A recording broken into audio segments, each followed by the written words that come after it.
Greetings from Santa Cruz Catholic Church in Tucson, and for our Wednesday reflection on St. Joseph, in this year of St. Joseph.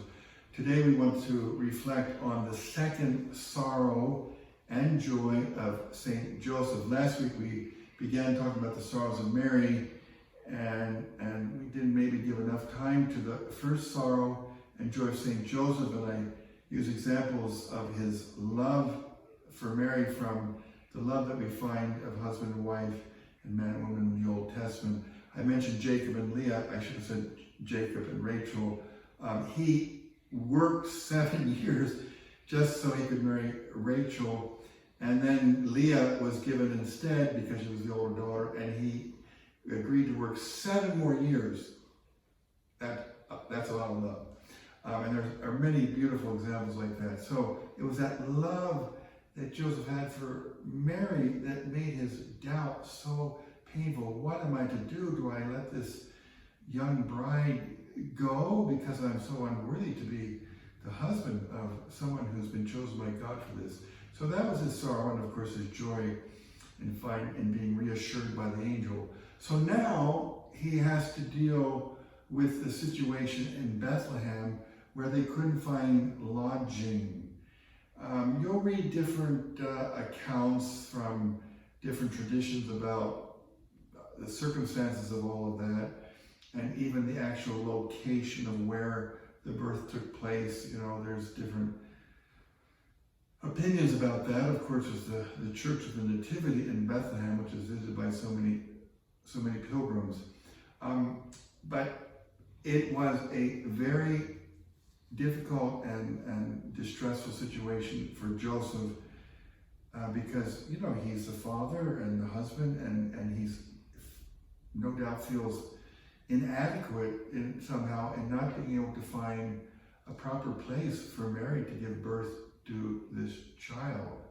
And you fathers can relate to that when you struggle to make ends meet, perhaps, or maybe to find the tuition you need for your child going to a private school or to college, or certain needs that your children might have, or your wife. Maybe she needs a new dishwasher and it's hard to come up with the extra cash you need. I mean, they may seem like little things, but it causes anguish, really, to have the difficulty of providing. And imagine Joseph's anguish and feeling so inadequate and not being able to find proper lodging and make provisions for the birth of the Savior. So that's what constitutes what we call his second sorrow. Of course, do I need to say that these things are devotional and in that sense a bit arbitrary? Joseph had all kinds of sorrows, I'm sure, that we don't even know about. But in order to meditate on the life of St. Joseph, this is a really good way to do it, to think about these things.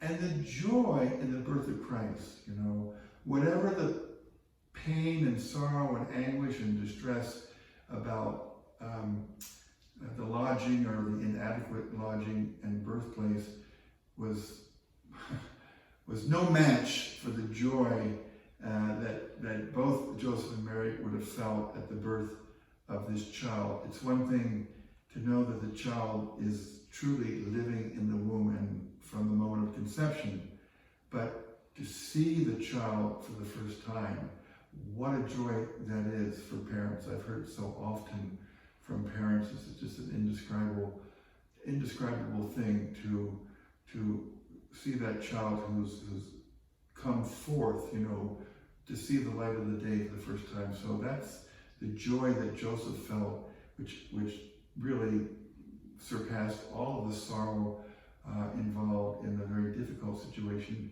of giving birth or finding a place for the birth of the child in Bethlehem. So let us conclude with a prayer to St. Joseph, composed by the Pope. We like to use it every week if we can. Hail, guardian of the Redeemer, spouse of the Blessed Virgin Mary, to you God entrusted his only Son. In you Mary placed her trust. With you Christ became man.